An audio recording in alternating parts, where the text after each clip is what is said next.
like to call this meeting of the Board of Education for the School District of Baraboo to order for Monday, July 11th, 2016. With roll call, Mr. Cummings. Here.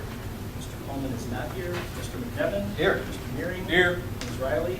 Mr. Vedro. Here. And Vodak here. Continue with the pledge. The flag is to the right of the screen.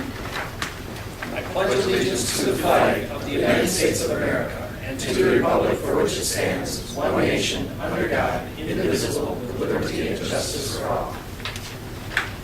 I will entertain a motion for the approval of the minutes of the board meeting of June the 27th, 2016 as printed. Move to approve. Second. Motion by Meering, seconded by Riley. Any discussion? Those in favor signify by saying aye. Aye. Those opposed? No. Mr. Douglas abstained from the vote. Brings us to correspondence. I have none.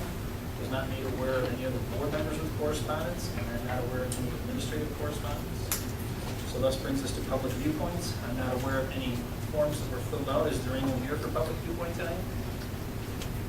I will direct you towards the microphone if you would be so kind.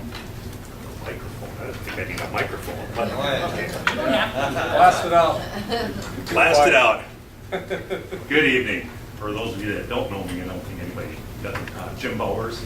I'm a special ed assistant at middle school. Subbed for 3.5 years in the school district before taking a full-time position east. There for a couple of years before being transferred to the middle school. I wanted to address, I talked to Peter and I were at the Sauk County Human Services Board meeting previous to this, and I was talking to him a little, chewing on his ear a little bit afterwards. He said, well, come to the school board meeting. I said, that's tonight, isn't it? He said, yeah. So I said, okay, I'll be there. So I guess I'll take this opportunity to chew on all of your ears. I would like to see more of an involvement in the schools by the school district board, the school board, as well as administration. And we had our little staff survey that we did a few months ago, and I pointed that out quite bluntly, I'm afraid, but no, I'm not afraid. Very direct. And case in point that I mentioned to Peter, Joan Fordham also had to be at this meeting. She said, you know, when I was on the board, whenever I would go to school, they always looked at me like, what are you doing here? What's going on? Why are you here?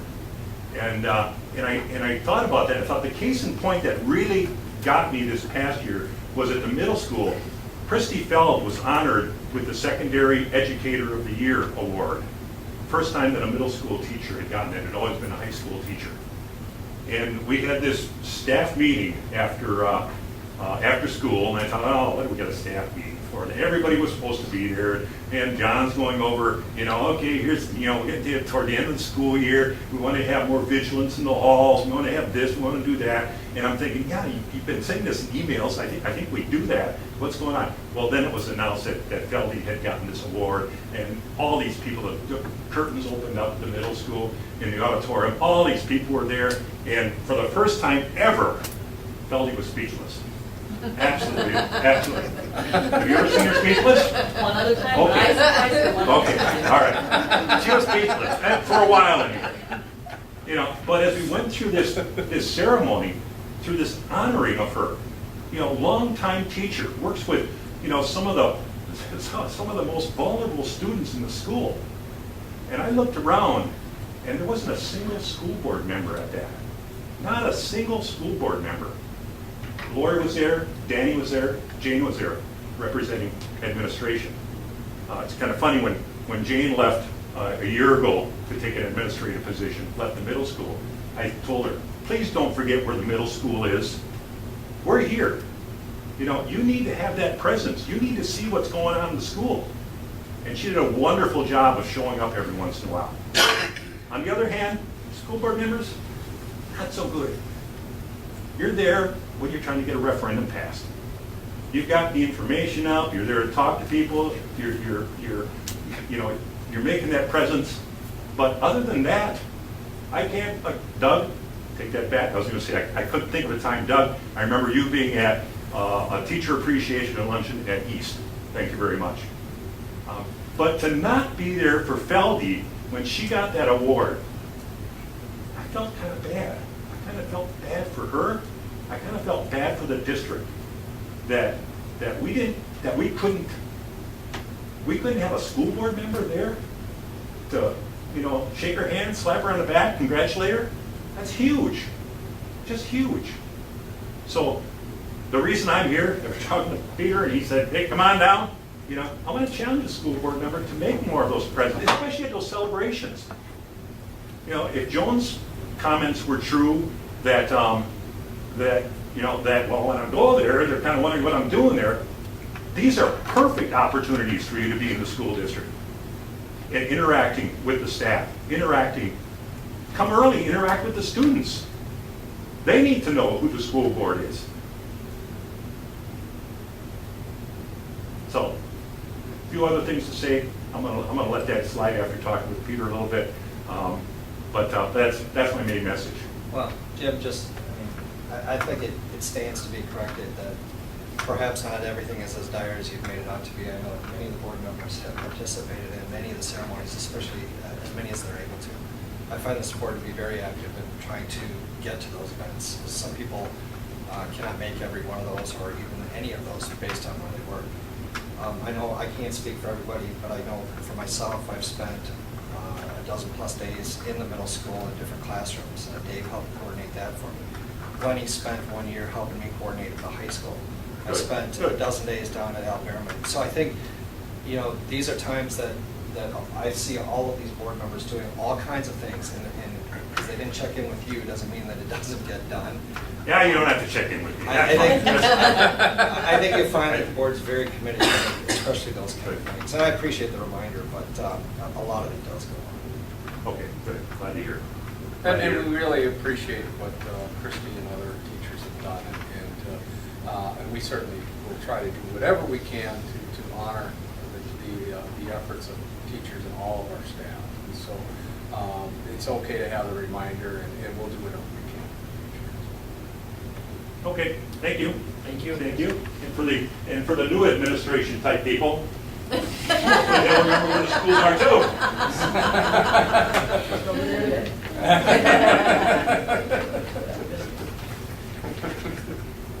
Up next on our agenda, staff, student, and community recognition. I'm going to turn it over to Ms. Miller.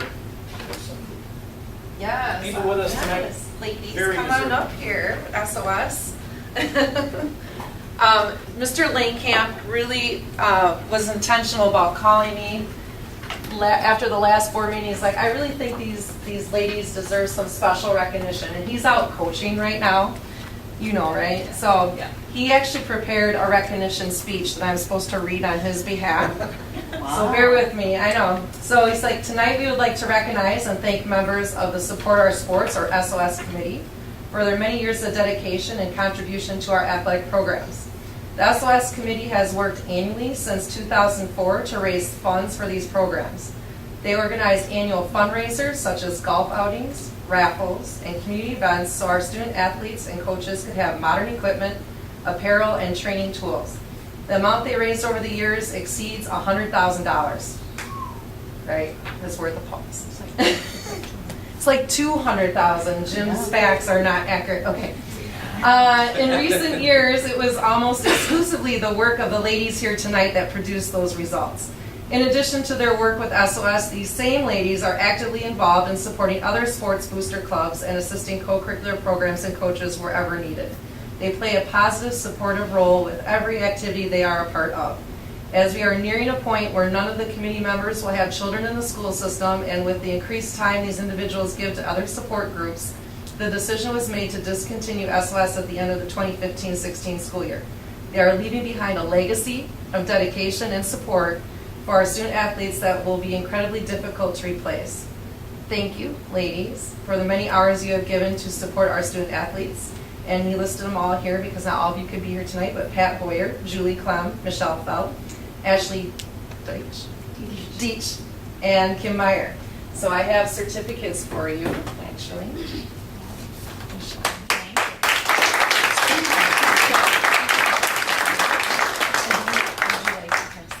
Sure. And do you guys have a speech for tomorrow? Yep, I just want to say that the businesses in town were so good to us always, and all of you. Kevin always helped us out so much with TVs and everything, and we just appreciated all the help we had. Our last bit of money we gave to all the sports, and we have $7,703 that'll go towards the athletic field. So that's our last, and so that can go, since we did that, since we've been doing some sports. And the athletic field sure helps a lot of people in town and everywhere else. So, What year was the first one? 2004. 2004. And Pat was on that beginning committee. And I So- was an athlete at the time. Right. So she has stuck it out, you know, her kids are graduated. It was grandkids that are now graduated, and she has been our base for everything that has been built up, and she did a lot of the legwork, because a lot of us were working during the day, so to get to businesses, Pat walked the walk and talked the talk for the last Oh, yeah, people saw me 12 coming in, years. they would hide. So we couldn't have done it without her starting the process and having her experience. So it's a great team effort, and It was fun. yeah, it was. It We was had a very lot of fun. Yeah. Yep. And we started out and we've had so many different people, and it's been, and like I say, everybody in town, we really hit the businesses, and they just That were was very wonderful. supportive. They were Yep. absolutely very supportive. It was just unbelievable. So it was a very good run, and it was over $200-some thousand. I'll let him know. And it ended up, now we gave just about $14,000 to the athletic field and all. So we give them some good work, so, which, like I say, impacts a lot of people, so I'm glad that could happen. Thank you very much. Thank you.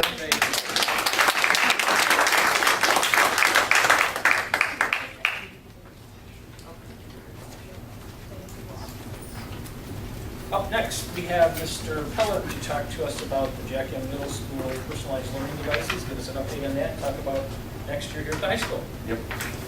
We'll pull up the presentation. And I did share this presentation on the board website because there's a bunch of links on there that have a lot of details. So I'm going to kind of give you a kind of a flyover of what we kind of went through at the middle school. Maybe Dave can help with this piece of it. But again, it's up on the website, lots of little links and stuff in there if you want more details. I'm not going to go into the entire thing. Tell you what, while you get that going, forward exam testing was smooth sailing Yeah. with the 1-1 initiative. You're killing my presentation. Swoop in, take the glory, run. That was the best piece for Yeah, cool. That's nice. It's like a nice byproduct of having those devices, is the ability to make that real seamless. It was kind of I don't even know what it was. It was intense trying to do that without each student having their own device and trying to garner up enough tools for those kiddos. So definitely a nice byproduct of the one-to-one. So here's our goals with the one-to-one or the personalized learning piece. And what I'm going to plan on doing like today is just give you kind of a flyover of some of the operational kind of efficiencies and the instructional pieces of it too. And you've had people come in and talk about kind of the impact that it had. We've done that. And they're the best to tell the story. I'm going to give you kind of just a kind of a broad view of what it looked like as far as the implementation of it. So there's the goals there. And again, I'll go through these. This is what we started at. So if you're not familiar with this, and I'm going to be quick about it, but that's the model that we currently use. It's not a bad model. But again, this is the cart model where you drag the carts to the classroom, the kids bring it out, and this is what we've done. And we still do it at our elementary schools, and it works well. But there's limited access to resources, obviously, based on the cart. And it's based on a checkout. And I think there's about 60 staff in the middle school, is that right, that they were sharing that with? So those carts got chewed up pretty fast, first come, first serve. So that's where we kind of started before the one-to-one rollout. And that's what it looked like. And then we decided to put a device in the hands of every one of our students at the middle school and the high school this year. And we chose the Chromebook, and again, we chose the Chromebook because of its seamless fit into our environment. It just really, it's a perfect fit when you're utilizing the Google environment and doing more cloud-based, and maximizing cloud-based resources. And obviously the cost isn't too bad either, right? And now it's even lower than that. It's near Well, it's $200 with a bag too. So there's some students on devices there. So we chose that. We rolled that out every student in middle school. And again, like there's parent communication, there's insurance, there's all kinds of details that go with it. I'm not gonna, you can ask the questions, I'll be happy to answer them. But bottom line, it's all on that presentation, and there's a lot of things that really were a big part of this rollout. So we chose that device. We deployed them on September 2nd to 650 kids. That's the video they watched. So because obviously we want them to understand how to utilize these tools and as they get them put into their hands, and kind of the expectation too. And there's a bunch of student FAQs that go with that, because kids are going to ask questions. Do I get a new device every year, right?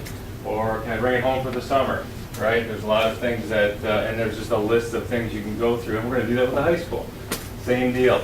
We want to make sure kids understand, students understand exactly the expectations. So we deployed them last year. And obviously with deploying the Chromebooks, it just changes the dynamics in your school, right, as far as support goes. So it's no longer computer labs, it's no longer, that's it, really, computer labs or cards. Now it's one device in every student's hand. So we set up a help desk in the library. The library assistant, Ricky, she was kind of the head of that piece of it. And then we had 2 students that applied for that through they had a job description, and there's an application for it, and they did an amazing job. And Dave can attest to that, really helping support the one-to-one in the middle school. And I'll show you some of the data that people are interested in. And this is what happens sometimes to Chromebooks and stuff, right? And these are the kind of repairs we went through, which really isn't, I'm showing you this just because I want to be real transparent. There's really not that many repairs and 650 devices in a full school year. And some of them will be based, like this is a broken screen, or this one's been like run over by a car or something, I don't know. You know? But certainly, if they run the gamut of ideas, and broken screens are your biggest issue here, because what kids do is they stick their pen in there and then they close the lid on it and it smashes. So that happens. So that's what it looks like here. And we had insurance, so really insurance covered a vast majority of it. We had warranty still left on these devices, and we did some in-house repair too that the students did. They got to take them apart, put them back together, and again, and those kiddos, I wish I had a picture of them because they were just, they loved it. Yeah, It was really cool. I think that they probably repaired more than 15. That's probably a little. Right, and again, this is just the data that I've kind of garnered from it, but yeah, they love that, and they were just really on fire and doing it. And they're actually going up here next year to do the same thing. So really cool, and we'll talk about that in a little bit. So those are the numbers, and this is what it looks like here, the kind of breakdown of things that they break. And I honestly don't know what a glitchy screen is, but that's okay. That's a new word. It is. It's kind of glitchy is kind of the deal. Like it's glitchy. What's that? Yeah. So anyway, here's some of the repairs and things like that that went on with the middle school. So, you know, again, we put it in place. We rolled it out. We provided adequate support for it locally, which is important because we can't be on site all the time. And there was a learning curve there also, you know, because you don't know what's going to happen as far as breaks and all those kinds of things. But the middle school did a great job of really preparing the kids and helping them take ownership of those devices, and they did, didn't they, for the most part. The biggest issue we really had was I don't even know if it's an issue, it's a hurdle, was the kids don't charge their Chromebooks, right? Over Christmas break, they don't take them out of their bag, and next thing you know, they bring them to school, and they don't, work for an hour. So we had carts there that they could actually check out. And really, these are not nearly as nice, so they really worked hard on their older devices, so they really worked hard on charging back. I think they had some initiatives there at the middle school to really help encourage kids to remember to Daily charge. announcement, being responsible includes making sure your Chromebook's charged. You got Right. enforcement at the end of the day. There are some incentives in classrooms too. Yeah, it was good. So, it's going to happen. So it's not a bad deal. So they probably would go, they might, I don't know, some days they went through a whole card, some days they went through 10. So that was kind of the model again to help continue to support it, because we wouldn't want kids not having an opportunity to have a device. So, and then some of the outcomes, instructional pieces of it, obviously the equity of access. And I'm sure you talk to people across the board that my kid doesn't have this device, or he has this, or whatever. I just talked to a parent today on the phone about that. And every student has the exact same device, and it's a powerful learning tool. So super exciting to see they all have that same device. And obviously the increased collaboration and communication, this ability to use Google Docs and Google Classroom and all these other mechanisms and resources to really help shore up that communication, which is exciting to see that. And then anywhere, anytime access, and even offline when they don't have internet access, they can still get on there with that. But so bottom line, and then they were leveraging those tools for personalized learning, which we're really working hard at. You've seen some of those demonstrations at board meetings and at our strategic planning meeting. So that's really exciting to see that. So some of those here. And another really neat part of this whole process is because we gave all the 6th through 8th grade students all new devices. We took the old devices, which are in fine shape. We re-imaged them and we put them into the elementary schools in their little classroom boxes they have for some local use of those tools in the classroom. And then we added more carts for them to utilize in their schools. Does that make sense? So it's really been a win-win for everybody, okay?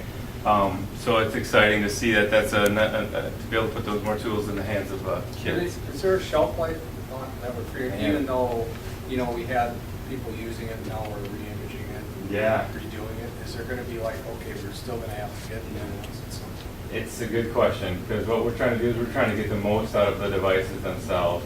What's great about a Chromebook is it's just simplistic and it just needs the internet. So really, it's shelf life. They're going on 5 years, a lot of these devices, and I still think they're effective. Because we poll teachers, we ask them, hey, are these working? If they're not, we need to do something else. And it seems like they're still. So what's happened, Doug, good question, is when we do image them, you get about 30% faster device. Sure. So we're actually, you've seen, if you look over here, we've gone through about 2,000 Chromebooks, image them. We got a system going. Jared just done an amazing job of getting some really automated setups so we can go through them quickly. So it's been a cool process, and it shows, because what we've done is we've done tests, and it's worked. And people have said, hey, it didn't work beforehand, it was too slow, and now when you image it, we'll use it. It'll be effective. So that makes sense? Yeah. So we don't know the shelf life yet, right? We haven't reached it. We haven't, and really, honestly, they just keep humming along. It's been pretty good, and we've had the ability now to just disseminate down another whole cart to each elementary school this summer, too. So that's going to be a nice resource for them. They got rid of their assignment notebooks, right, Dave? I don't know much about that, but basically now they're doing it through the Google Calendar. Just efficiencies, right? Operational stuff, day-to-day things, just like you and me do. They have the ability to do that. No more paper notebooks. They reduced their printing by 300,000 pages, which is like raise the roof for that. That's awesome. And I think that's just a start, to be honest with you. And again, it's taking your curriculum, which has been a lot of done on worksheets or packets or whatever it may be, and really making them more electronic and making just changing the way you teach to really help make that the ability to get feedback or whatever in real time. So that's kind of cool to see that that's really happening, and I'm guessing we'll see a big number at the high school here for the next year too. And again, Dave took this one away from me, but testing was, I think, really seamless. I think it went really, really well. And the Chromebooks, again, it's really easy for me to deploy. Something for them to take the test, which is a great tool, and it doesn't interrupt the whole crazy flow of taking tests sometimes. So that was great. And obviously, we reduced a computer lab to two. Well, Two computer labs, and we made it. We opened up further spaces, further activities. So that's been great too. So some operational outcomes. And then we collected them at the end of the year, just FYI. It's a big process. There's 650 of them, and there's lots of bins. So when I see me at Walmart pulling out of there with bins, for real, I'm like, what the hell is bins for? I'm coming back for more, another 100. And so we have a lot of bins. And you can see over here we're collecting and getting ready for the high school rollout, because bins really do well for rolling them out initially and then gathering them back at the end. And the students cleaned them all. We gave them a little piece of cloth to clean it. We collected, we assessed it, and then we sent some stuff that was already broken in for a warranty. Okay. So quite a process there, but again, super smooth, I think, and we did it a little earlier than we had in the past, just so kids they forget their chargers, right? Or they forget something, so it was great. The high school, is there any questions about the middle school? And Dave certainly can answer a lot of these too. Yeah, well, we talked, I think, we're just starting this rollout, like cracked screens. Were there more at the beginning of the year, less at the end? Because maybe, okay, now I'm a little more aware of what to do. Or did it seem? You know, I'd have to look at that data, but I didn't really see any trend really with Okay. it. I think it's just some carelessness sometimes with the thing. The bags really help. I mean, we buy these bags that are a little puffier and they give you some, I mean, it's an all-in-one unit. That's why they have to keep it in the unit, in the bag, whether they like it or not, because it really protects it. But yeah, I haven't really seen any like trend with that. I suppose I could look closer at the data, but. Sure. Okay, thanks. Were parents largely comfortable with the fact that they couldn't, for instance, look through a paper notebook at progress? Does it take some part away from the parent in the student having this in their possession and parents may not understand themselves how to use it?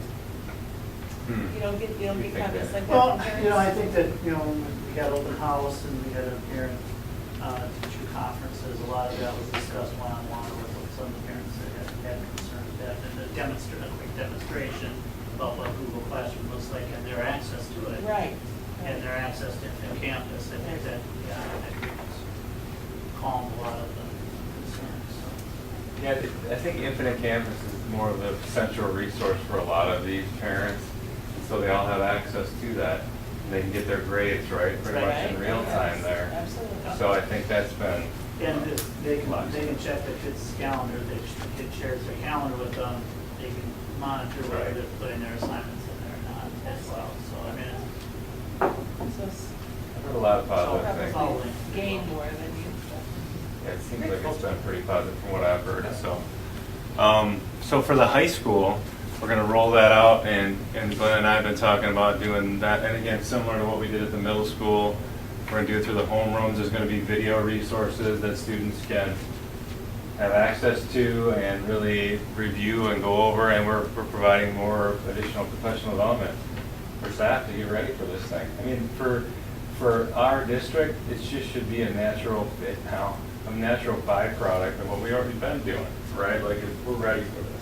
And so really dropping this in the lab should really help us to just, again, really make that learning more impactful and having that tool readily available at all times. So I'm super excited about the high school initiative.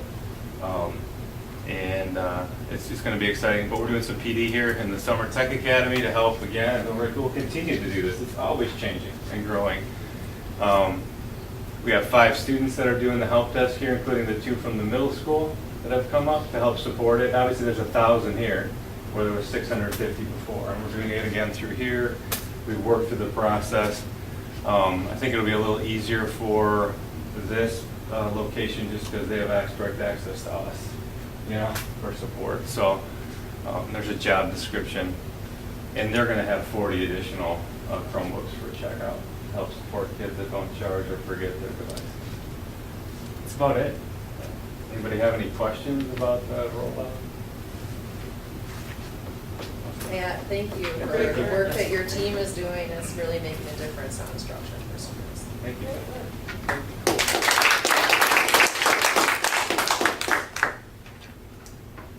Next on our agenda, we have our personnel recommendations. We have 4 approval of new hires at request. Holly Schultz, East Kindergarten, Jessica Brown, High School Business Education, Amy Fisher, School Nurse, and Jekyll Magnus for the Jacket Middle School Health Teacher. Motion to approve those 4 hires. I move to approve the 4 hires as listed in the agenda. Second. Motion by Mary, second by Devin, any discussion? Just FYI, we don't have a recommendation for the business.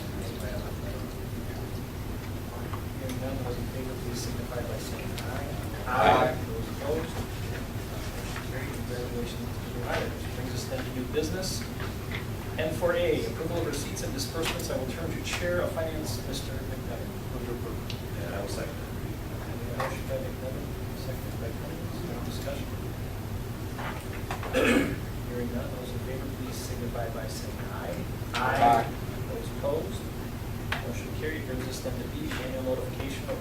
adopted student academic standards. I don't know, Mr. Mearing, if you want to I read move, that. I move to, well, I'm not going to read that.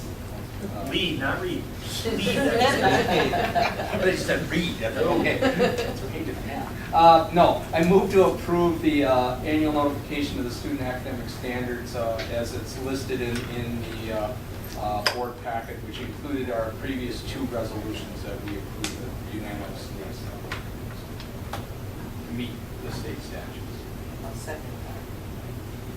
Motion by Mearing, seconded by Riley. Discussion. Is it appropriate to take out the previous notations of the dates that it was adopted, since how we're adopting it all tonight? I don't think. Well, just the top, well, we have all 2016, so it's actually okay. But yeah, in terms of the dates, I would leave those. Those were, that's when we approved them as a board. Okay. And I see nothing changing from what we approved previously in the resolution. So there's no reason why we should change those dates. Okay. Those in favor, signify by saying aye. Aye. Those opposed, motion carried. Brings us then to potential meeting dates for 2016-17 for the school year. There was a question in regards to March, because the 27th falls during spring break. So the suggestion is to change that to the 20th, which would mean we would have back-to-back meetings, but March is one of those months where I don't know that we want to try and get by with just one. Sure you don't want to try to get by with just one meeting a month? Great idea. Every once in a while I get one. Oh, we're getting administrative input. Weren't those on Friday nights? Well, you're not doing it. So, that having been said, if everybody's okay with the dates with the change, including the March 20th date, replacing the 27th, I would ask. We also did some scouting in advance to make sure there were no conflicts with an event that may happen on a Monday night on a network that carries football. So we have been cleared, I believe, of all of those potential. Go Pack, go. That's what we're saying. The one is the 28th of November. we can make it.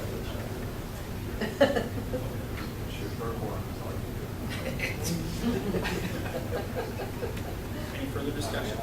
I would thus entertain a motion to approve the meeting dates. Aye. So Aye. So having a motion by McDevitt, seconded in one way or another by Mr. Mearing. It's kind of a weird. Those in favor? Aye. Those opposed? Thank you.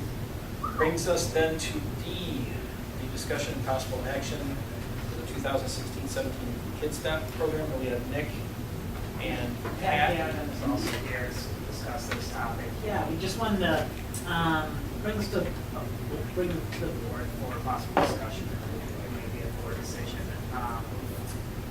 From an operational, structural standpoint, Kids Stop during the school year has 2 sessions, a before-school session and an after-school session.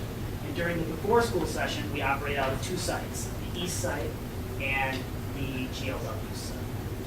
East has East students in the morning, and it has LPRM students. And GLW has GLW, North Freedom, and West. Right before school's going to start, buses, shuttle buses come and begin to ship for school. It works as a very nice structure. After school, for the past few years, though, we've had 3 sites. We've had East, which just has East students, Elbierman, which just has Elbierman students, and then GLW. GLW continues to have North Freedom and Flats. When analyzing the numbers, what we're seeing is that on an evening, GLW tends to average about 80 students. And then last year we had East would average around 40 for Kids Stop. And then in the evening last year, Elbierman would average right around 25. Most students are there until, somewhere right around 5 o'clock, but we stay open until 6. And so the operational issue that we run into is having someone to close all 3 sites when maybe we only have 1 or 2 students there, 5 to 6, right around there. So it would make, again, from just an operational sense, it would be nice for us to go from 3 sites in the evening to 2. Possibly taking the students who are at Al Bierman and having them, just like they do in the morning, come over to East. There's a shuttle bus that runs from Al Bierman to Boys and Girls Club to already drop some students off, so those students would be able to get on that bus and then just come over to East. And it would really help out with our staff. That being said, I also see that, that could help us from a structural standpoint, but then an evening session is being taken away from one school. So I'm kind of caught in between the two. Pat, do you have anything that you want to add to that? I think besides pulling an aid, and I wouldn't want to offend any of the families there, but they do have, like the other did, the site too, the option of the Boys and Girls Club as well with the shuttle. But staffing wise would be a real huge plus. It's real hard to staff 3 sites when there's sickness and personal days and things like that. So a lot of times it runs into overtime for the staff because certain staff can only work so many hours for kid stuff. So logistically, it makes sense to have the 2 sites. Staffing would be easier. And it's something that if we were to try and it didn't work out well, we could always go back in the future and do 3 if the numbers were to increase. So much depends on our numbers, and Abe's numbers were just significantly low last year. Another piece of this is that Pat, this upcoming school year, Pat has been moved from being salary to hourly, and that would often be our person who would go to a career pinch, and which happens more than anything for folks. So that's where we're just trying to look further into the future. And sometimes opening and closing. Those are the days I look really rough around the edge. Burning the candle. That's right. Yes. Have the numbers shifted over the year? Our numbers actually have stayed pretty steady and if anything increasing.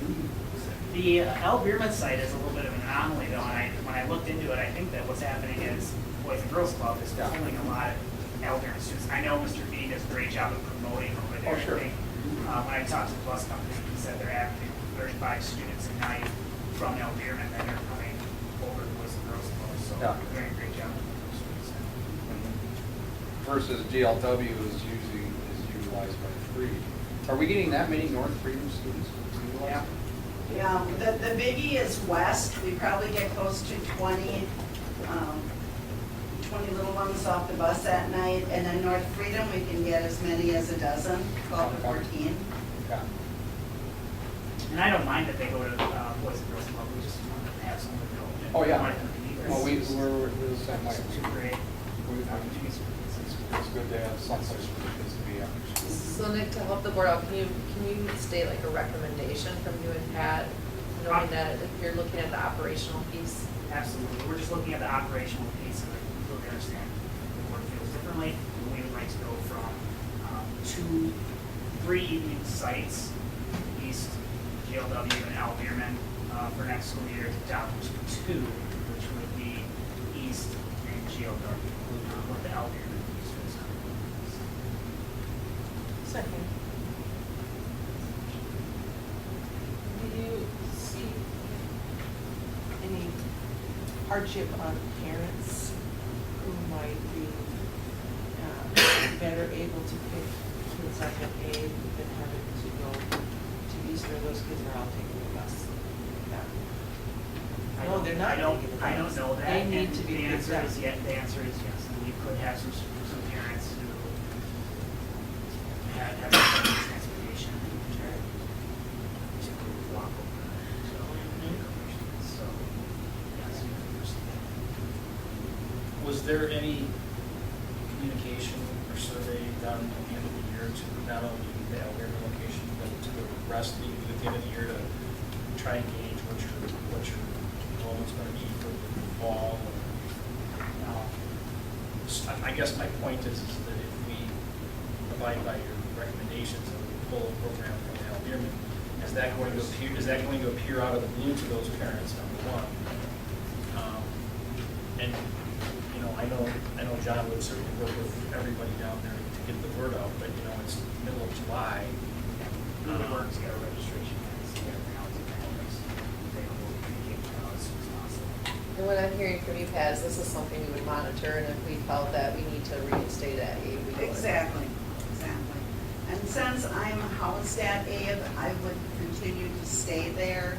And the Abe kids that are getting on the bus to go over where Mrs. Ramsey over at East, I would be on one end, she would be on the other, and then I would follow afterwards. So we would have it covered on both ends as far as the kids that need to get over to her site. It will be a surprise for some of the parents, but with our numbers so low, and 1/3 of those kids who attend are on child care assistance through the county, they will get on that bus and go over there. And the majority of the kids have, probably a 1/3 of the kids go to morning kids stop there already in our bus over in the morning. We seem to have like our same little family that just goes from year to year, so. The bus that goes to Kid Stop now, as of right now, when it drops kids off at Kid Stop, what does that bus do? The bus that we're gonna have these kids go to GLW from, Go to East. go to East from, when that bus drops off kids at Kid Stop down at the Civic Center, where does that bus go now? I don't know. Is But there I one- talked to the bus company and they felt like that would work definitely. Well, is there going to be any additional cost for a continuation of that route? He indicated that it would be at a very minimal price. Their idea of minimal. It's about a mile to the east, roughly. We should find out that information. Yeah. Okay. Any other question? Got a motion and a second. Motion by Bennett, seconded by Riley to accept the recommendation. Hearing no additional comment, those in favor signify by saying aye. Aye. Those opposed? Motion carried. Thank you. Thank you. But you're not done, Mr. Gomez? Let's talk a little bit about the GLW playground equipment. All right, we have an exciting opportunity. So last year, our PTO and students and staff, we raised a pretty significant chunk of money. It was about $25,000, and we were able to put in a piece of playground equipment. If you've been down to the GLW playground, it's in desperate need of some upgrading. We continue to fundraise this year, and we raised about $11,000, which is great. In the overall scheme of things, though, you do put a lot more money than that to make a dent in your playground. So just kind of looking at our options. Kid Stop comes into play again. Prior to taking over Kid Stop, we were in a position where due to some things going on with the county and what they were paying for shares, and the revenues we were bringing in, we had a little sizable pool of money which has been sitting there for a while. So I talked to the BG&T group about possibly utilizing some of those funds to help update the playground, and I think everybody was on board with that. However, we also have another piece where GLW's driveway, or parking lot, excuse me, and playground blacktop are in desperate need of upgrading, and that was on the docket for our previous referendum, but we took it off just to make sure that we came in where we needed to. It looks like we may be able to go ahead and do that project, but not this year.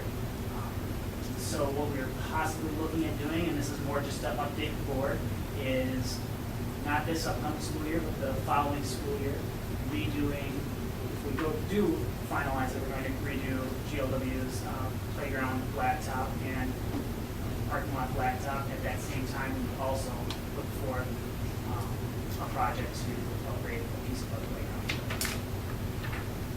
Okay, just informational, based on our conversation earlier tonight. When you say blacktop, is it like a rubberized surface? Our current blacktop, vintage GLW, is It's a pulverized. yeah.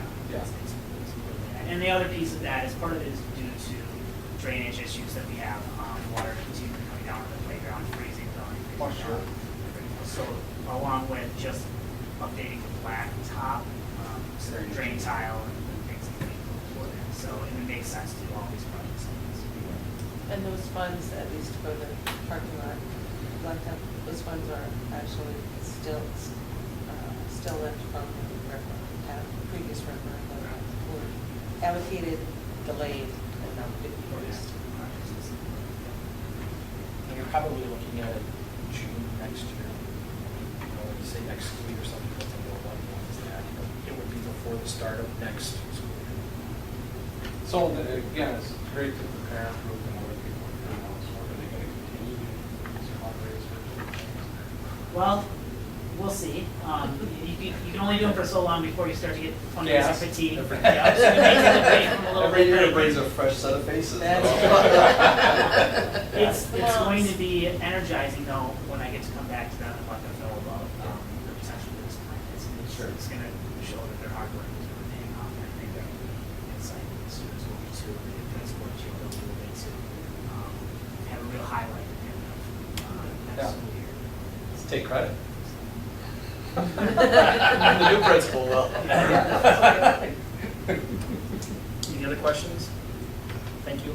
Thanks. Carl, Thanks. the update. Brings us then to F, discussion and possible action on administration building options. This comes from the BG&T committee meeting up earlier today. After lengthy discussions, the recommendation of the Buildings and Grounds Committee that we pursue the West Baraboo location. And it is the request of the BG&T committee that the board authorize the Buildings, Grounds, and Transportation Committee to engage in those negotiations about the West Baraboo property, and we ask the board for that authority to proceed. I move to approve to give the BG&T the authority to move ahead with the negotiations on the West Baraboo site. Is there a second? I'll second. Mr. Combs, any discussion? One question? Go ahead. Is there an appraisal yet? Yes, we have the appraisal. We have had building appraisals and inspections on both of the previous two properties. And I would also add that I think it's fair to say that the West Baraboo location is the primary choice. That's what we want to focus on as far as trying to reach an agreement.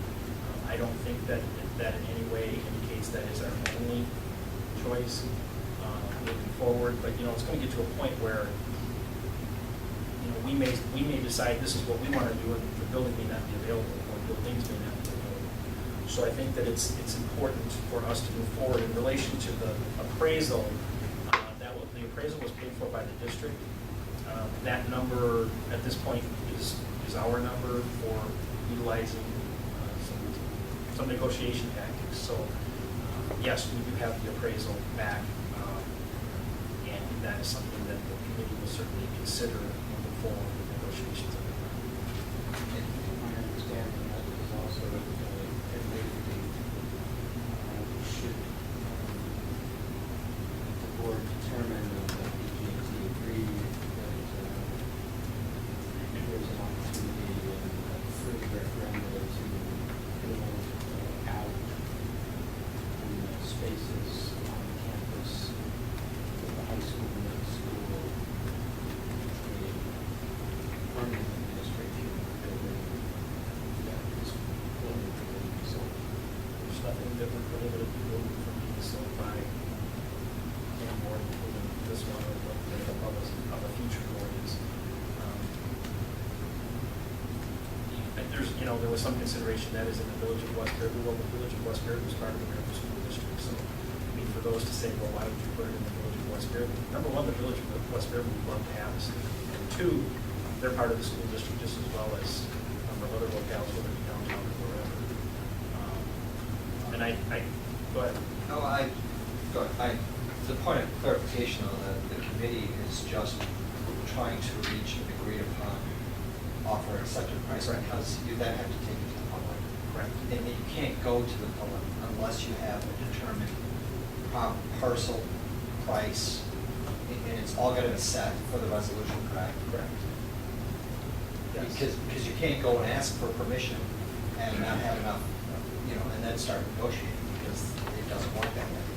Well, the way that it was explained by council was, number one, you can't ask for permission. You can't ask for permission without having a specific property. You can't ask for permission without a specific property and a specific amount. So to ask for permission until we have potentially an offer that's accepted with contingencies upon board approval, the rest of the discussion is moved through. This is part of the process. Part of the process. So then does that, just a clarification on the offer process, because the offer would have contingencies on it, including board approval, but it may have other contingencies inserted by board members. Or is the committee looking to I make don't know it? about that. Wait, give me an example. Well, I would imagine standard real estate contingencies such as. Well, correct. Well, But the main contingency upon the offer is going to be, they need to understand that we have to ask elected approval to purchase the property. So, yeah. and that has been brought to the attention of not only this party, but we've been pretty straightforward about that from the get-go. So that's I'm just asking if the board is granting authority to make that offer to the group with all the contingencies, or if you're bringing that, are you negotiating and then bringing back an offer that needs to be considered? I think it would be fair to bring back an offer, an agreed upon offer for the board to act on. I think that's, the rest of the board should be involved in authorizing. So you're saying the board will vote then to send it to the public, the electorate? Correct. And that would be my understanding when I made perfect. If we are not giving you the final plan, which is going. Nor do we want. Yeah. Well, I totally, after watching the committee tonight, I totally trust that committee to do the job properly. But it'd be nice to know if it's coming back. Yes. Thank you. Any other questions? Having none, those in favor of the motion as presented, signify by saying aye. Aye. Those opposed. Thank you, your trust will hopefully well reserved. Now, let's move to G. For that, I'm going to turn to Mr. McDevitt, who's the chair of the Modernized Community Campus Strategic Direction Ad hoc Committee.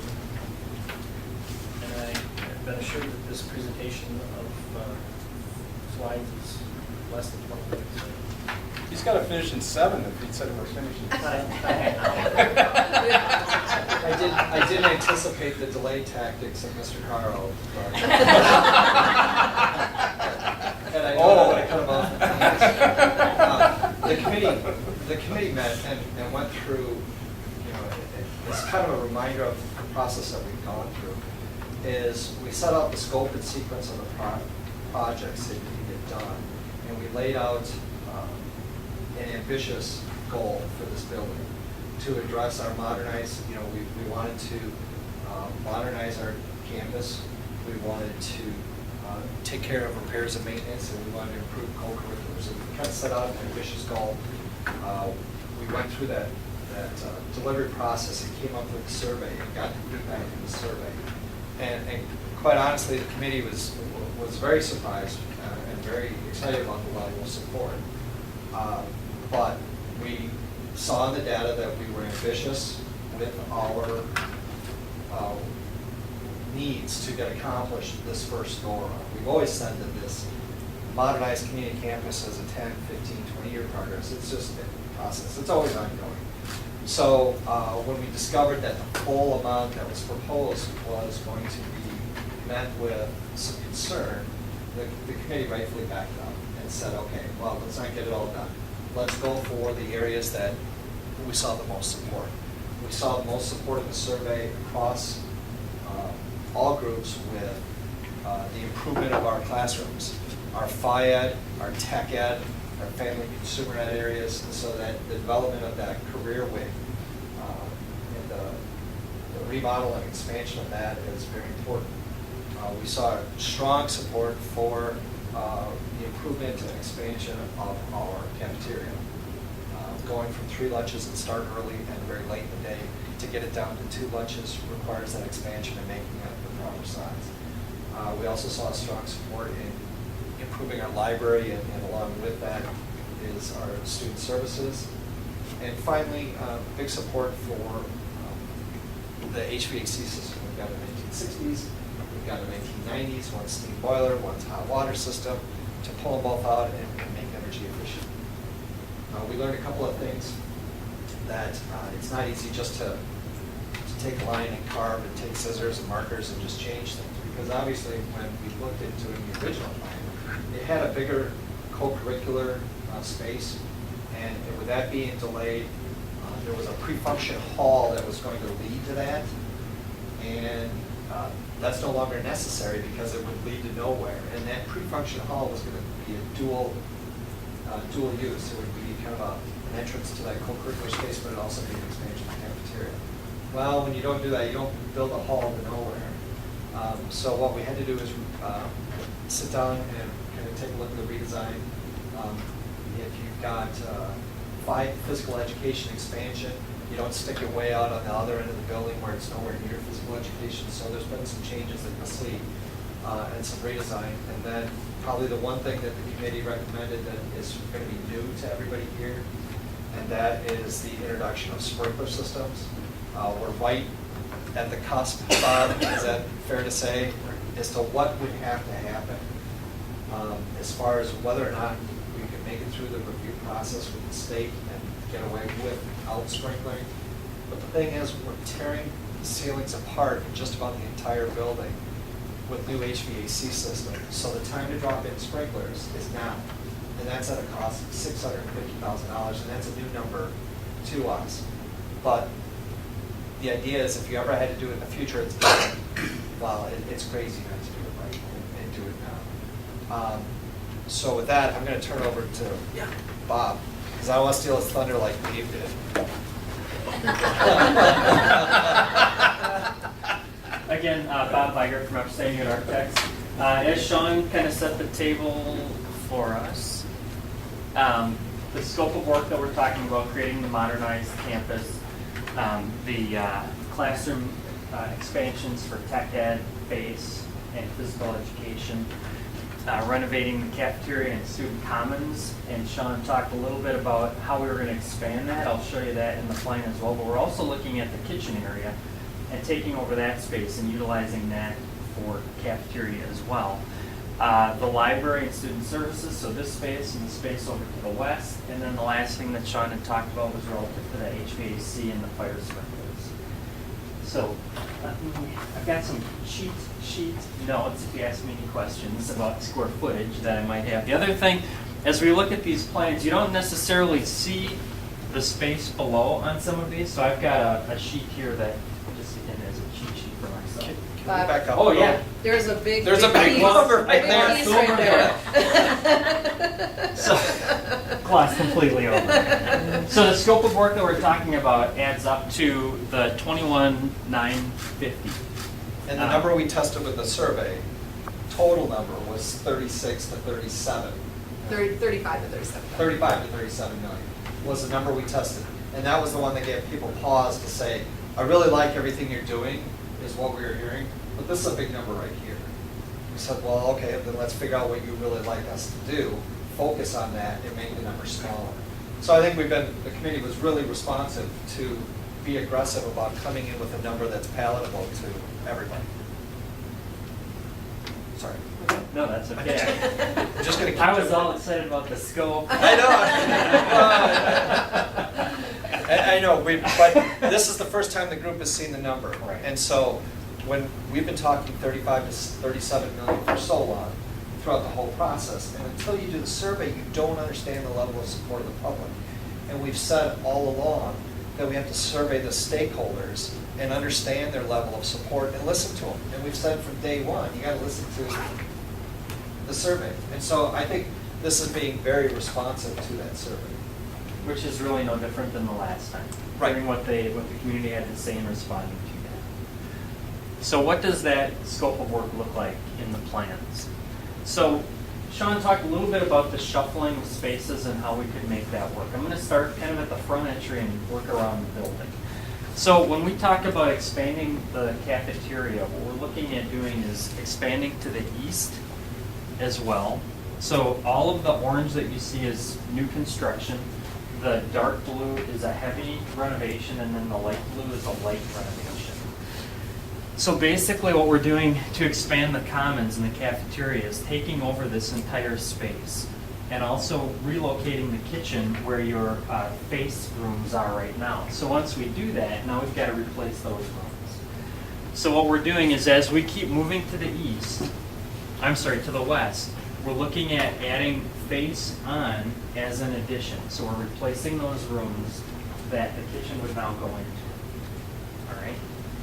Can you talk about seating capacity? Our current commons holds about 330, right, Glenn? Yeah, 325. Yeah, this is going to more than double the space that you have. Okay. So we're looking at like 550, I think was the Right. number we were looking at to get all of the students in through 2 lunches. Right.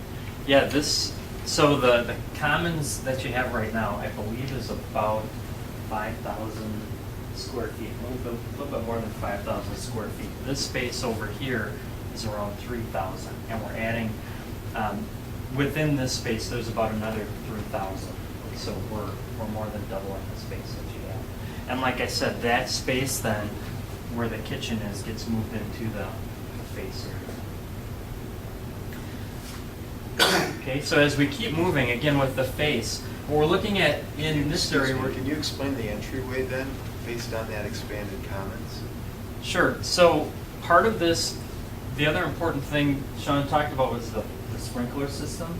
As we add building pieces onto the existing building, those also need to be separated by firewalls. So you'll notice that there's some red lines that are drawn around these additions. These are those firewalls. We haven't designed anything yet relative to how the space works, but what we're looking at doing is expanding the commons within here, so we'd have large openings. They wouldn't just be doorways, they would be large openings, probably 20+ feet openings with fire shutters in them, because that is a firewall. And again, we haven't necessarily designed it, but really the main entry, we want to maintain the access that you currently have here. So that's really as far as I've got. I don't know if I can specifically answer any questions, because again, we haven't designed it. But just as a point of reference for people, because Glenn's really familiar, but you know, what you're seeing in that orange, that's what we currently have as open, space to the outside with that awning. There's that huge overhang. And as the committee talked about it, the only other option is to leave the overhang there, which is really kind of dead space that collects leaves and snow, and push the building even further out west, because you have to gain the space somewhere. And we said, well, that didn't make any sense when you've got this existing space right here that's not properly utilized. What we've looked at is the amount of doors that you have in the front. We're looking at moving into that space really with that commons area, taking over the stage space that you have now, opening up that corner. Really, kind of the vision, I would say, is when you walk into the building, you can see what's happening within the building, within that space as well. So our security there, that's just maintained through the red. It'll still be maintained. So as we look at I'll call it kind of the tech ed area where the art is, family and consumer ed, all of your tech ed courses, we're looking at doing major renovation there. So as we start to reevaluate what those programs are and reimagine what those programs are, we've allocated dollars really to go in and renovate all of that space. And you'll notice that we've created some circulation through here as well, so it's not kind of these long dead-end corridors. The corridor to the north goes through now and basically comes back around here. I'm going to kind of skip back over to the back. So the other thing Sean talked about was relative to where do the PE classes go. If you think back to the original plan that we had pretty much all of that space over to the west. Everything was over here. And as we started to reimagine, okay, if we're not going to do this right now, where best does the fitness classroom belong?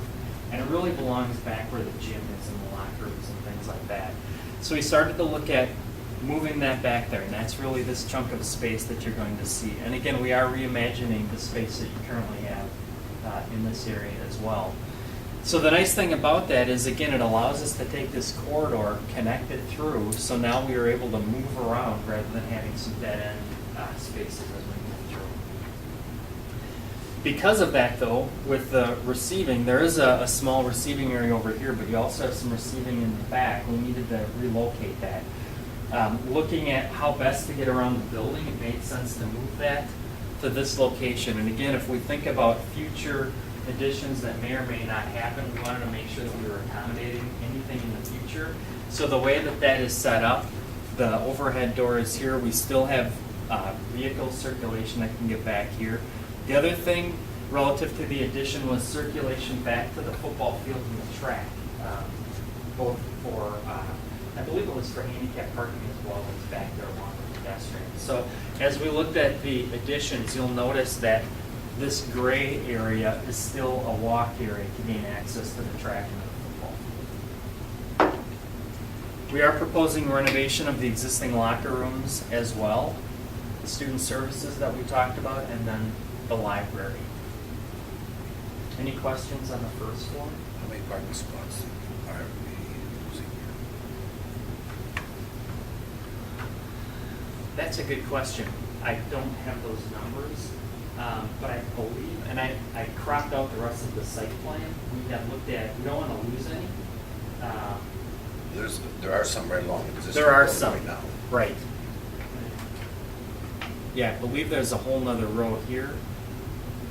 Right, and then up to the building. too. Right, yeah, I don't have those numbers. We'll have to figure that out. Yeah, I've got to look at When we're looking at the cafeteria, obviously, we have this critical middle period where this, you gotta get kids in and out of it. Are we developing, I mean, the plan, I think, is that obviously that is not going to just be dead space the rest of the day. We're gonna have it designed so we can have multi-purpose use and stuff like that. Right. I mean, the high school, I'll call them commons and cafeterias that we do nowadays, they have really food that's able to be served all day long, kind of like a cafe. Sure. They have a coffee shop, but it's more of a commons area. Yeah. So students are moving through it, they're using it for studying. Teachers can bring classes out to that space if they want to. It's really meant to be a space that is used all the time, Yeah. not just for a couple hours out of the day. And that's really what this is set up to be. Yeah, and the same thing with this library and media center. It's going to be different. Correct. Than what we're seeing right now. Correct. And it's going to be utilized as learning space. Correct. So, I mean, it's a different concept than what we're used to just seeing. It is. Well, like I said, when you walk into the building, really the vision is that you can see into that space and see activity, what's happening. Sure. We're also proposing, you'll notice it talks about a stage here. We're talking about being able to have presentations in there to large groups potentially as well. So it is a space that really is meant to be multi-purpose, a commons for students to be there early in the morning to late in the evening. Yeah. Spaces, it's funny, spaces that I've done like this most recently, I've been told by high schools they have to kick the kids out. They'll order pizza and hang out in those spaces because they just like being there. Sure. So that's really what we're trying to get to is, so we want kids to really enjoy being in that space, not only for learning, but socialization as well. In a heavily revised multi-purpose room that's next to the new fitness area. And what, obviously, I assume we're going to keep it by ed, but do you have a plan for what you will move that into? Or? Well, the circles that we're showing, we've talked about having wrestling mats in there as well, so Okay. that's kind of what's being shown at the moment. But But the notion was to open it back up, because what happened was, back in the 90s when they did the addition, and they said we need more by-ed space, they crafted that room. Right. And then at the last minute, somebody came along and said, well, we need a weight room. And they said, oh, okay, let's take a chunk out of it for the weight room. And then somebody said, well, we need a room for the trainer, so they cut another chunk out for the trainer. So now you have 3 spots that aren't very good for any one of them. Right. So it's a multi-purpose room, because I think it will be used by all. Right, well, my thoughts exactly. I mean, could one wall have either mirrors for Palm Squad, you know? Dance. Pardon me? Or dance, sure. Yes, for dance class. I believe really the idea with that space is that it's multi-use, it's not dedicated for one particular group. But that's a good question, and really that's getting a little bit further along in the design process. We're still trying to talk bigger picture right now. I just wondered if it had already been. I'll make it no years. Following up on Mo's question, assuming 3 to 5 years from now, we go back to our constituents and they approve and recognize the need for a field house like, how does this plan then integrate seamlessly with that future, i.e. the redone phys ed areas might be incorporated into the field house as was the original plan, along with other things. Do we have some sense of what this might become and future needs? I'm not suggesting at all that it's not needed now. I'm just looking for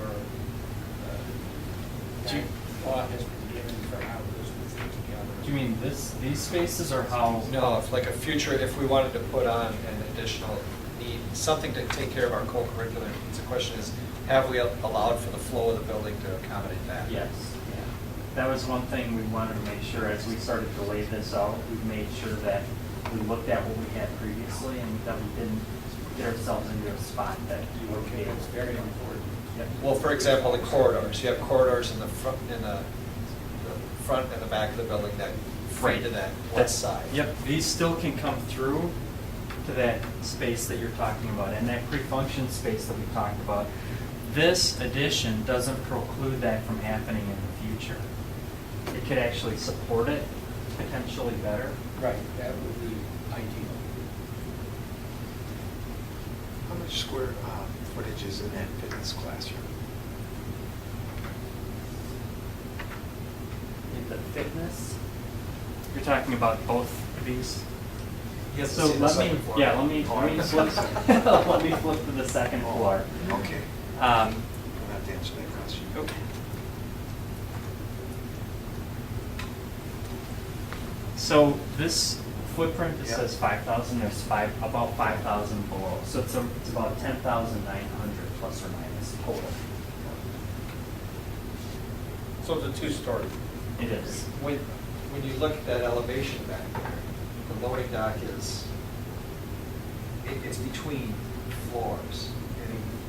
And so there was other consideration for different placement that was staggeringly more expensive to put it somewhere like on a roof somewhere.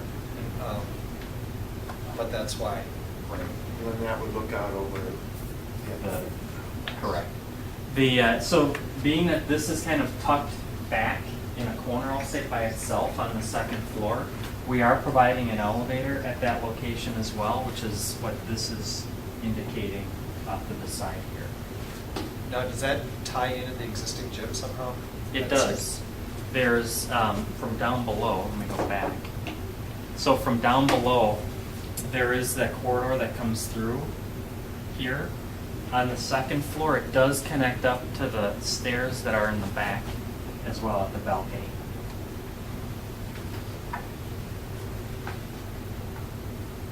Is that what you meant? Yeah. So access to that fitness classroom is either from the balcony of the existing gym or down below in the corridor. And there's part of it is downstairs and part of it is upstairs. Right, and there is stairs within the space as well. So if you're within the room, you can go between floors. So if you're on the first floor. So you've actually got two learning environments in there. Yeah, well, there's a first and a an second. upper, correct. Okay. Yep.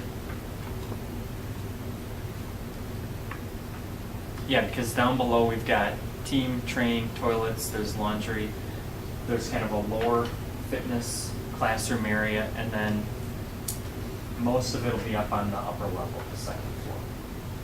And the laundry came from Dan O'Brien, he said, and I didn't know it, but most of the laundry is generated at the high school, and it's all hauled up to the middle school to be washed. And hauled back. So that would be an appropriate time to put in a stackable washer dryer. I don't know if you can stack the ones we have. Yeah. That's a big, they said just a little stack in the corner, right? In these multiple use areas, currently, our gymnastics requirements, of course, need higher ceiling space and wrestling, as an example. Currently, I know we have enough site facility that seems to be working well, and I think our coaches in the group are comfortable with that. I don't know how much long-term that might be. And so I just want to make sure that the ceiling heights in one of those areas would be sufficient for the needs of our gymnastics, which, by the way, is going to win state. When the 4 champion middle schoolers, one of which is my daughter, moved to the high school next year, we're going to have a kick butt gymnastics team. I think the notion of the multi-purpose room is to get it as high as possible. I mean, that's the goal of most of these The remodels. challenge, of course, is the equipment. You know, we spent years moving equipment back and forth in the previous locations, and that was a horror. So I don't want us to find ourselves repeating that. Well, this is no solution for any single sport, including gymnastics. Yes, I understand. Because that's the problem we have with co-curricular space, is gymnastics equipment has to be moved by parents and kids and our janitorial staff all the time. Because if they want to use the batting cages on the balcony of the high school gym, they have to move all the equipment out and drop the batting cages, and then move it all back. Or if you host sectionals or regionals, and they got to pull the bleachers out, it means all the equipment and mats have got to come out, you know. Same with middle school in the summer, the Ox gym, they got to haul it in and out after every day.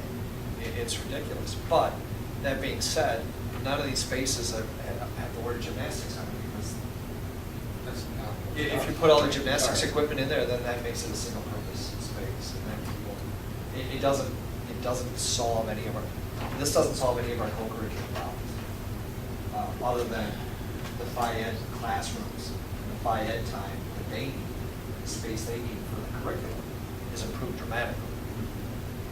Yeah, typically with gymnastics, you need if you're gonna have it, you have the room, and it's always a gymnastics room. Because the equipment is always on. And that isn't the case. But that's a future consideration, and obviously, for now, it will not necessarily solve our co-curricular needs, but it will help. It will improve it. Yeah. So just 2 numbers, real quick. The total amount of additional space that we're getting is about 26,500 plus or minus square feet. And the renovation, which would include the dark and the blue, is around 63 plus thousand square feet. So there's a lot of square footage that's being affected. Can you speak to the whole board about when we do touch the HVAC, what that does to the rest of the building? That looks like it's not being touched in the drawing. Over the white area, Yeah. Can So you Sean explain talked that? about it a little bit. Once we go in and start doing, I should say, well, we as the team, C.D. Schmidt as well. When we go in and we start renovating, especially for HVAC, the ceiling comes down, and like Sean said, if you're gonna sprinkler at that point, it makes the most sense to do that. So the HVAC is being upgraded in the entire building, so all of the area that's even in white is still being affected. The ceilings are gonna come down, HVAC piping will go in, fire sprinklers will go in, so if there's new ceiling, that'll be part of that. I believe we got new lighting as part of that as well. That's a big chunk of the project.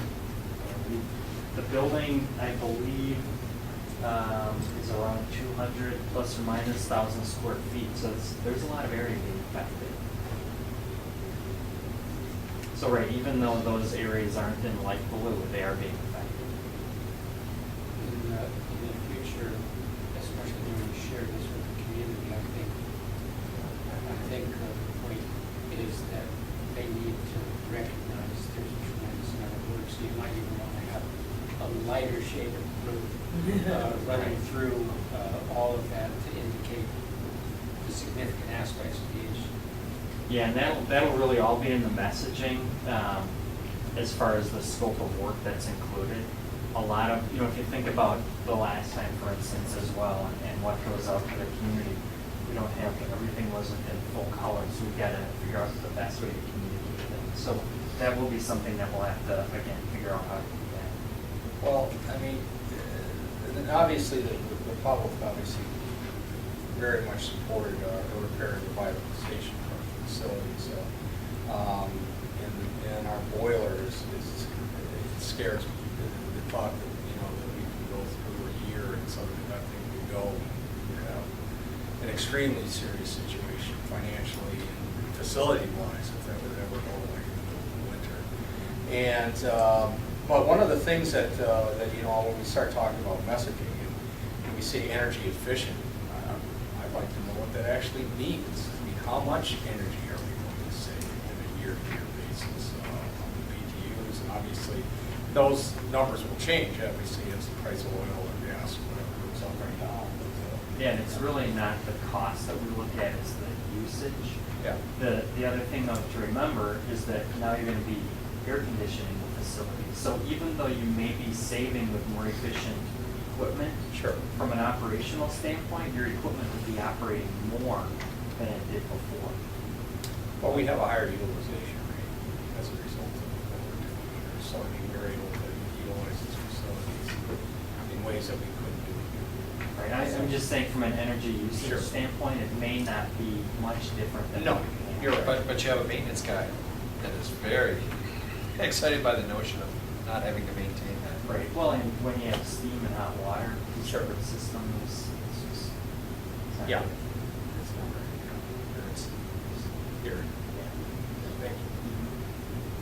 So the goal tonight was to share the work that's happened since you've seen the survey results, and this is an opportunity for you to gain a lot more understanding of this proposed option.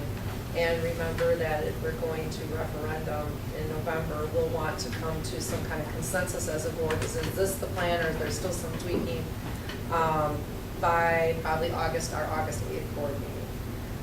One of the things that Bob shared was the estimated cost for what you see here was $21,950. And you might be wondering, what would that impact be for taxes? Do you want to share a little bit about what we Sure. found out today, just as a preliminary? I've been going back and forth with Mike Clark from R.W. Baird, just running some scenarios, and based on no change in the property valuation of property in the district, and assuming a 4% interest rate on the bonds, which is probably high. I believe our current bonds are significantly lower, like 2.3, 2.5. He laid out an illustration of what the repayment schedule would look like, and from the 15-16 tax levy to the 17-18 tax levy, where the payments would be rolled out in full, is a difference of, on the debt service piece, is a difference of 45 cents per $1,000 of value. So for a $100,000 home, it would have the impact of $45. Now, keep in mind at the same time, we are seeing increasing state aid and decreasing property taxes on our general fund levy. So some of it is going to actually be offset with our general fund levy. So the impact could potentially be lower. And if the interest rates are lower and property values grow. Right, but dollar to dollar. Dollar to dollar, it's 45 cents. It's $45 on a $100,000 house. Which is- Increase over the last year. Correct. Over what we're currently paying. Correct. Over what the levy was for 15-16. Which is substantially less than what it was in our conversations through the survey.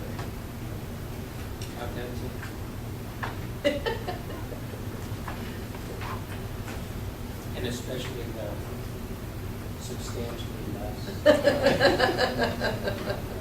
Just helping. Well, what was it during the survey? It was $1.20. $120, and it's now $45. Okay, all right. Less than a buck. So, that is significant. It is significant. That was on the 35 to 37. Yeah. So we'll bring this item back next board meeting to continue conversation so that we can meet our target on the August meeting. Have any other questions for Todd?